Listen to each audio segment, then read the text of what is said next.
చేస్తున్నటువంటి రేవంత్ రెడ్డి గారి ప్రభుత్వం ఒక రాక్షస పాలనను తలపించే విధంగా ఉంది.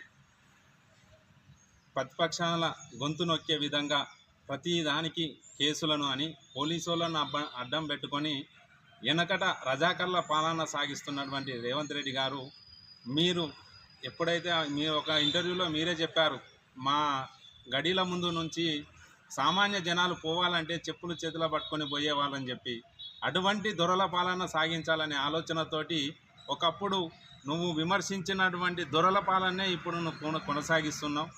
ఓటుకు నోటు కేసులో నువ్వు ప్రత్యక్షంగా దొరికినా కానీ ఏనాడు గత ప్రభుత్వం నీ మీద ఇటువంటి నియంతృత్వ చర్యలను పాటించలేదు. ఆ విధంగా పాటించి ఉంటే ఈరోజు నువ్వు ఎక్కడనో ఏ జైల్లోనో మూలకుండేవాడివి. అది పాటించకనే ఇప్పుడు ఈరోజు విచ్చలవిడిగా నీ రాక్షస విధానాలను అవలంబిస్తున్నావు. కౌశిక్ రెడ్డి గారు తన ఫోను ట్యాపింగ్ జరుగుతుందని చెప్పి మీ పోలీస్ స్టేషన్కి వచ్చి కంప్లైంట్ ఇస్తే అతని మీదనే కేసు పెట్టడం అనేది ఎంతవరకు అది సమంజసమో ఈ ప్రజాపాలనను పేరు చెప్పుకున్నటువంటి వ్యక్తులే దాన్ని విమర్శించుకోవాలి.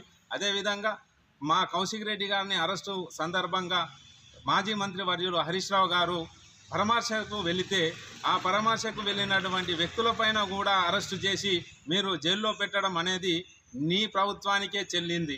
ఒకప్పుడు ఎంతో హుందాగా నడిపినటువంటి ప్రభుత్వాల పేరు చెప్పుకుంటూ నువ్వు ఏదో చేస్తున్నావని చెప్పి నువ్వు చెప్పే మాటలకు చేసే పనులకు పొంతన లేకుండా ఉంది. ఈ తెలంగాణ సమాజం మిమ్మల్ని గమనిస్తూనే ఉంది. ఈ సమాజం నీలాంటి దుర్మార్గపు చర్యలను సహించేటువంటి సమాజం మాత్రం ఈ తెలంగాణ సమాజం కాదు.